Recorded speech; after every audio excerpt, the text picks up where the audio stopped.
सबसे हाथ जोड़कर कई बार सत्संग में एकांतिक में प्रार्थना करते हैं कि भाई ये जो आप व्यसन करते हो, ये जो आप अपनी जबान के स्वाद के लिए हिंसावृत्ति का आश्रय लेकर पशुओं का मांस खाते हो, ये जो आप जनेंद्री के सुख के लिए धर्म विरुद्ध काम का सेवन करते हो, व्यभिचार करते हो, धन के लिए दूसरे के सुख का ध्यान न देते हुए आप चोरी करते हो, हिंसा करते हो, जुआ खेलते हो, ये आदतें तुम्हारा सर्वनाश कर देंगी। शास्त्र संत जन जो बात कहते हो अहेतु की कृपा से कहते हैं, तुमसे कोई द्वेष नहीं है। जैसे माँ अपने पुत्र को डांटती है तो उसको द्वेष थोड़ी होता है, जैसे गुरु अपने शिष्य पर शासन करता है तो द्वेष थोड़ी होता है, वो अपार प्यार होता है कि ये दोष इसका नाश कर देंगे, इसको ऐसे दुख संकट में फंसा देंगे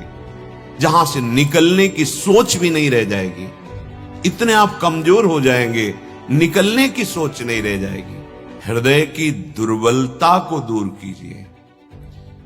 हृदय की जब दुर्बलता प्रकट होती है तो हृदय में आने लगता है मैं नहीं चल पाऊंगा, मुझे इन वस्तु व्यक्ति स्थान के बिना लगता है कि जीना संभव नहीं है। ये हृदय की दुर्बलता है। मन कहीं हमें विषयों के आकर्षण में कमजोर तो नहीं कर रहा है। अगर कमजोर हो रहे तो उसकी पहचान है, भजन से एक नीरसता आने लगेगी, भगवत प्राप्ति की प्रबल लालसा को दबा देने वाली वृत्ति पैदा हो जाएगी और जगत सत्य सा भासने लगेगा। समझ लीजिए हृदय में दुर्बलता का प्रवेश हो रहा है। अपने कर्तव्य कर्म में, चाहे वो गृहस्थ धर्म का हो चाहे विरक्त धर्म का हो, दोनों का अपना अपना शास्त्र विधान के अनुसार कर्तव्य कर्म है। अपने कर्तव्य कर्म का सांगोपांग ठीक ढंग से निर्वाह करे तो दोनों को वही वस्तु प्राप्त होती है जो एक विरक्त महापुरुष को वही एक गृहस्थ को प्राप्त होती है। भगवान भजन करने वाले को मिलते हैं, गृहस्थ विरक्त का भेद, प्रवृत्ति निवृत्ति का भेद मार्ग का है, अंतिम पहुंचने का नहीं। जब पहुंचते हैं तो वहां सबको एक ही भगवान प्राप्त होते हैं, नाम रूप लीला उनकी अलग अलग है। श्रीपाद प्रबोधानंद जी महाराज कह रहे हैं, धन्य भाग है उसको जो महागुरुजनों की वाणी से, यहां महाशब्द का प्रयोग किया। तू महागुरुणा, जो महागुरु है, महागुरु का प्रायः गुरुदेव सदगुरुदेव, ऐसा यहां श्रीपाद बड़ी महिमा युक्त शब्द का प्रयोग करके गुरु का संबोधन कर रहे हैं। परमम पिते धाम तू महागुरुणा माण्यम कथमह यामो वयममि। जो 3 मकार को जीत लेता है उसे महाशब्द लगाया जाता है। वैसे पुरुष, लेकिन 3 मकार को जीत ले उसे महापुरुष कहा जाता है। मदन, मोह, मद, काम, मदन काम, मोह शरीर और शरीर के संबंधों का राग जिसे ममता कहते हैं, मद अहंकार, विद्या का, रूप का, धन का, कुल का, यौवन का, विविध प्रकार का, 3 पर जो विजय प्राप्त कर लेता है, 3 मकार पर, मदन मोह मद, वो महा कहा जाता है, महापुरुष।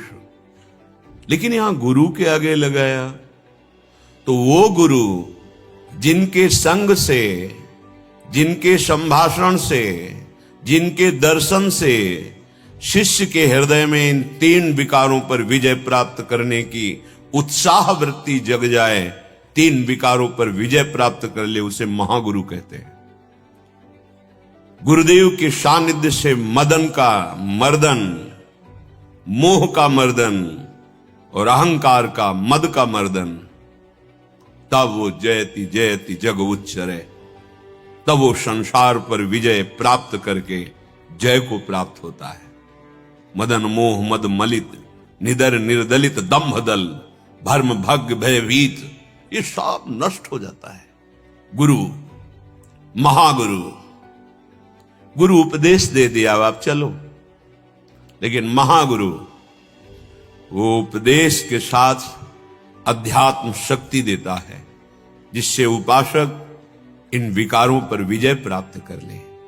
और इतना ही नहीं, वो महागुरु जो सर्वोपरि वृंदावन का प्रेम रस है उसका भी अनुभव कराता है, क्योंकि बिना रसिकों के संग के रंच मात्र वृंदावन के प्रेम का परिचय नहीं मिल सकता। अगर रसिक महापुरुषों का संग न मिले तो साधना से ये प्रेम रंग का परिचय प्राप्त नहीं होता। रेमन रसिकन संग बिन रंचन उपजय प्रेम।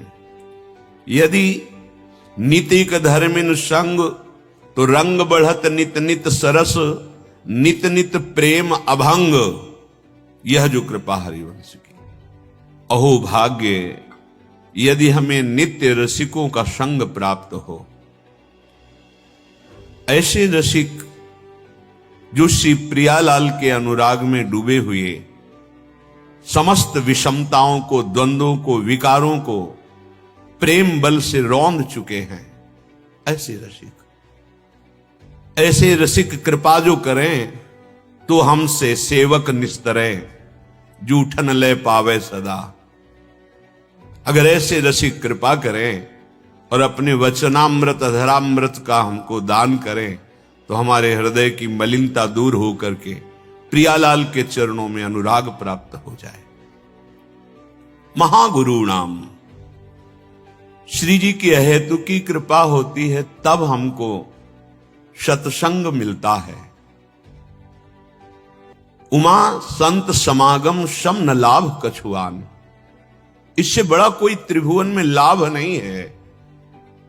अगर संत समागम प्राप्त हो गया, बहुत दुर्लभ वस्तु प्राप्त हो गई। सुत दाराधन लक्ष्य में तो पापियों के घर होए, संत समागम हरि कथा तुलसी दुर्लभ दोए। अगर भगवान की पावन चर्चा, भगवान के पावन नाम, प्रेम रस, महिमा, स्वरूप बोध की बातें सुनने को मिल रही संत मुख से, शर्त है अनुभूत जो शब्द ब्रह्म का पारगामी विद्वान और परब्रह्म की अनुभूति से युक्त हो। इसीलिए श्री भगवत ऋषि जी ने कहा, प्रथम सुने भागवत भक्त मुख भगवत वाणी। भगवत वाणी गीता जी और श्रीमद् भागवत ये भक्त मुख से सुने, जिसका संबंध दृढ़ हो चुका है, जो विकारों पर विजय प्राप्त कर चुका है, फिर उस वाणी का आपके हृदय में रंग चढ़ेगा। वो बलात् वाणी आपको माया से मुक्त करा देगी। आपके हृदय में राग रहित होने का उत्साह बढ़ने लगेगा। इदानीमप्यानंदयति बत वृंदावन यशः। समस्त लोकों में जितना भी सुख है, आब्रह्म स्तंभ पर्यंतम सर्वम मायामयम जगत। तिनके से लेकर ब्रह्मलोक तक की रचना भगवती माया के द्वारा हुई है। और माया का विलास एक इंद्रजाल, जादू जैसा है। जैसे जादू से विविध सामग्रियां प्रकट हो जाती पर उनकी सत्ता नहीं रहती, ऐसे ही इस माया के द्वारा नानात्व जो प्रकट हुआ है उसकी सत्ता नहीं है। जैसे स्वप्न में देखा हुआ बाजार, स्वप्न में माना हुआ संबंध, स्वप्न में अनुभव किया हुआ दुख सुख पूरा का पूरा मिथ्या झूठ होता है, ऐसे ही जब तक आपको ज्ञान का प्रकाश नहीं दिखाई देता तब तक इस स्वाप्निक जगत के भोगों को आप सत्य माने हुए हैं। पर भगवन नाम, भगवत रूप, भगवत लीला, भगवत धाम, अगर इसमें रति नहीं हुई तो वो ज्ञान किस काम का, वो कर्म धर्म किस काम के।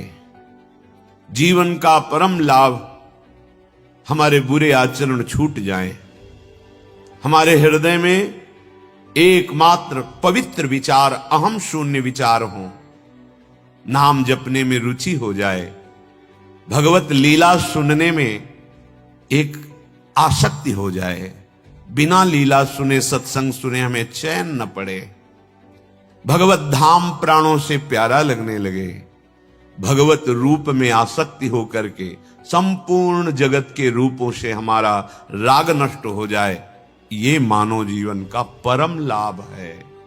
यही आपके संग जाएगा। अगर हम अपनी गलतियों को गलती ना मान करके उनको गुण के रूप में स्वीकार करेंगे तो कभी सुधार नहीं हो सकता। प्रायः हम अधिकतर ऐसे ही स्वभाव वाले हैं कि हमारी गलतियां हमको अच्छा लगता है, हम गलतियों को बर्दाश्त कर रहे हैं। अगर कोई महानुभाव हमारी गलती को हमें दिखाना चाहता है तो हम उसी को दोषी ठहरा देते हैं और अपने दोष को छुपाकर अपने को गुणी दिखाना चाहते हैं। इससे सामने वाले का तो अहित होना नहीं है, हम अपना ही पतन कर रहे हैं, अपने उन शत्रुओं को सपोर्ट कर रहे हैं जो हमारा ये मानव देह नष्ट कर देंगे, मानव देह का उद्देश्य नष्ट कर देंगे। बहुत सावधानी। पूज्य श्री भाई जी महाराज कह रहे हैं, जान गया जो भरी हुई है दुर्बलता मेरे अंदर, दूर करूंगा उन्हें तुरंत अब मैं प्रभु के बल को पाकर। मैं प्रमाद आलस्य न आने दूंगा, कभी तनिक अभिमान शक्ति प्रेरणा स्फूर्ति सभी सत्ता केवल प्रभु की जान। अब मैं सत्संग से जान गया कि मेरी क्या क्या कमियां हैं।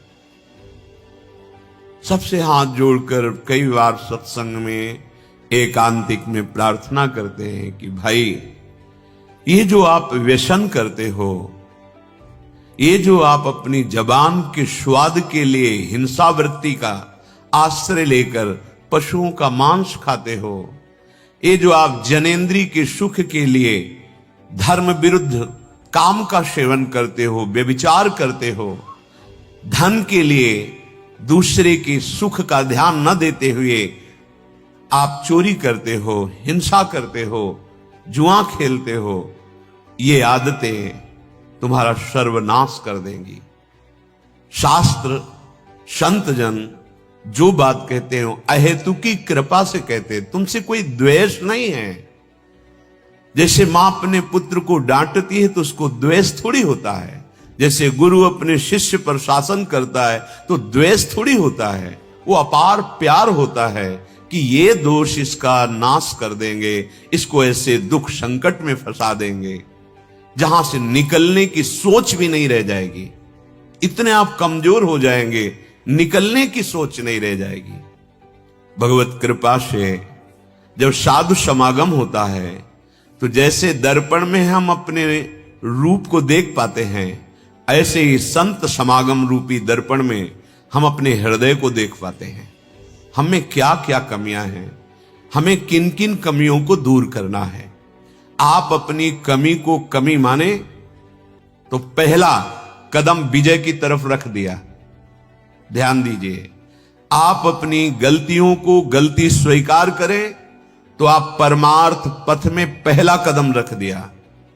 अब उन गलतियों को दूर करने के लिए आपको किसी बलवान की जरूरत है, बल की जरूरत है, क्योंकि ये गलतियां जिन बलशालियों के प्रेरणा से होती हैं उनको आप भौतिक बल से परास्त नहीं कर सकते।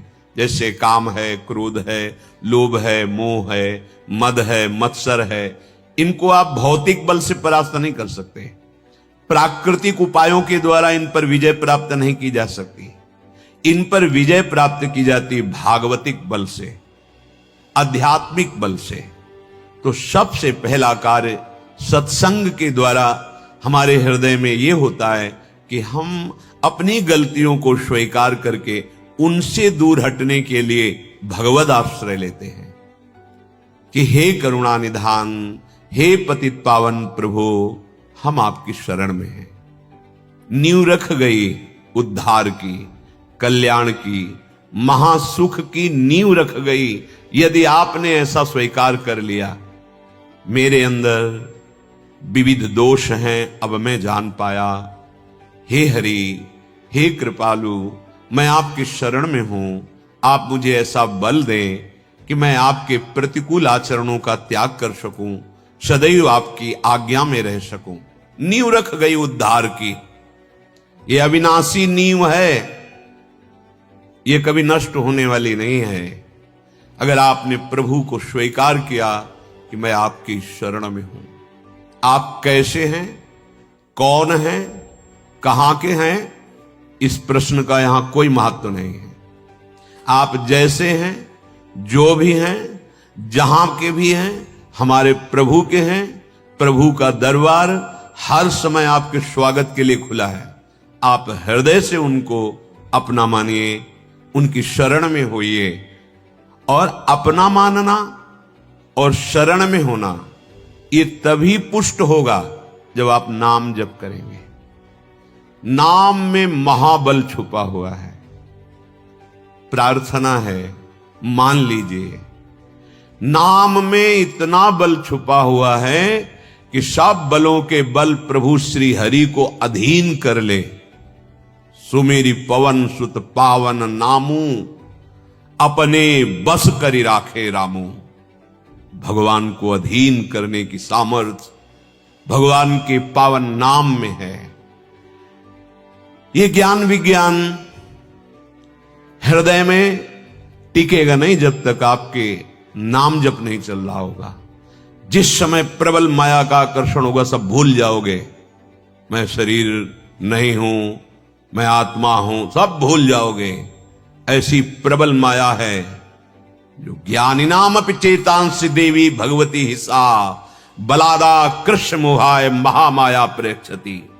बड़े बड़े ज्ञानियों के चित्त का अपहरण करके बलात् अपने अधीन कर ले, वो भगवान की प्रचंड माया है। अगर नाम जप नहीं चल रहा तो भगवान ब्रह्मा जी ने स्तुति की है गोविंद जी की, दशम स्कंद में देख लेना। वो कह रहे हैं, प्रभु हमने बड़े बड़े साधनों से ऊपर चढ़कर पतित होते हुए देखा है। ब्रह्मा जी कह रहे हैं, पितामह हैं, सब इन्हीं से प्रकट हुए हैं। इसलिए हे गोविंद, बस मुझे तो आपके इसी रूप का ध्यान और आपके चरणों का आश्रय मिल जाए। खास बात यही है, हृदय में उनका ध्यान हो, मुख में नाम हो, जीत गए संसार को। अब मैं जान गया कि हमारे अंदर बड़ी दुर्बलता है, मैं उसे दूर करूंगा। कैसे? प्रभु के बल को पाकर। प्रभु का बल क्या कैसे मिलेगा? श्री हरिवंश नाम बल लहो, अपने मन भाई सब कहो, रहो शरण हरिवंश की। दो बात, रहो शरण हरिवंश की। आचार्य गुरु इष्ट एक ही बात है, इनकी शरणागति और नाम जप। रोज का रोज आपके अंदर अगर अपराध नहीं बनाया, कोई ऐसा गलत काम नहीं किया, तो रोज का रोज नाम प्रकाश करता चला जाएगा। पापों का नाश, अज्ञान अंधकार का नाश, सुंदर ज्ञान की वृत्ति, हृदय में दैन्यता। जो नाम जप नहीं करते हैं उनके वाणी में बकवाद ज्यादा रहता है। व्यर्थ के प्रश्न, व्यर्थ का चिंतन, व्यर्थ की क्रियाएं, अहंकार की पुष्टता, कुछ नहीं होना, कुछ नहीं होना इससे। भारी से भारी चमत्कार प्रकृति का वो मायामय ही है। ज्ञानदेव जी की जब महिमा प्रकाशित हुई, बहुत छोटी अवस्था पर बहुत ऊंची स्थिति हृदय की, तो चांगदेव नाम के एक योगी थे। 100 वर्ष में जहां उनकी मृत्यु आती, समाधि में हो जाती, मृत्यु चली जाती, फिर 1400 वर्ष के थे। जब उन्होंने प्रशंसा सुनी तो जब तक ब्रह्मबोध नहीं होता या भगवत प्रेम नहीं प्राप्त होता, भगवत प्राप्ति, तब तक ईर्ष्या पिंड नहीं छोड़ती। बड़े बड़ों के अंदर होती ईर्ष्या। कंचन तजना सहज है, सहज तिया का नेह है, पर मान बड़ाई ईर्ष्या दुर्लभ तजनाए है। उन्होंने सोचा कि मैं अपना प्रभाव दिखाऊंगा ज्ञानदेव जी को कि मैं कितना बड़ा योगी हूं। उन्होंने वशीकरण विद्या के द्वारा सिंह को वश में किया और उस पे जैसे कोई घोड़े पे सवार वैसे सवार हो गए और कोबरा नाग की चाबुक वशीभूत करके और उस पे बैठ के चले। कुछ लोग दौड़ के गए, बोले महायोगी चांगदेव सिंह पर बैठकर सांप की चाबुक लेके आ रहे। ज्ञानदेव जी ऐसे चबूतरे पे बैठे हुए थे, मुस्कुरा दिए। जिसकी सर्वम खलमिदम ब्रह्म दृष्टि सिद्ध हो चुकी है, उसके लिए जड़ चैतन्य का भेद नहीं रहता, कोई प्रश्न नहीं रहता, कोई अहम नहीं रहता। मूढ़ता पूर्ण रूप से नष्ट हो जाती है, वो परम पद में जीते जी विराजमान रहता है। उन्होंने चबूतरे से कहा चलो स्वागत के लिए योगी आ रहा है। चबूतरा ऐसे चल पड़ा। वो विचार के हम तो चैतन्य सिंह को, चैतन्य सांप को वश में इनके कहने से जड़ चबूतरा चल रहा है। उतरे साष्टांग लेट गए। तो उन्होंने कहा अभी तुम कोरे के कोरे हो, तुम्हें अभी तत्व बोध नहीं हुआ। अब ये चमत्कार देख करके अच्छे अच्छे के होश उड़ जाते हैं, लेकिन ब्रह्म बोध संपन्न भगवत अनुरागी महात्मा क्या कह रहे हैं, अभी तुम्हें कुछ प्राप्त नहीं हुआ। ये सब प्रकृति जन्य है। परमात्म तत्व का बोध नहीं हुआ, परमात्मा की अनुभूति नहीं हुई, इसका क्या मतलब रहेगा। सबसे बड़ा बल होता है भगवान नाम जप। सच्ची मान लीजिए, आप हमारी प्रार्थना सुन लीजिए। भगवत प्राप्ति ना सही, तत्वबोध ना सही, जीने के लिए, अच्छा जीवन व्यतीत करने के लिए, दुर्गति से बचने के लिए, दुख विपत्तियों से बचने के लिए हमें भगवत आश्रय और भगवान नाम बहुत जरूरी है।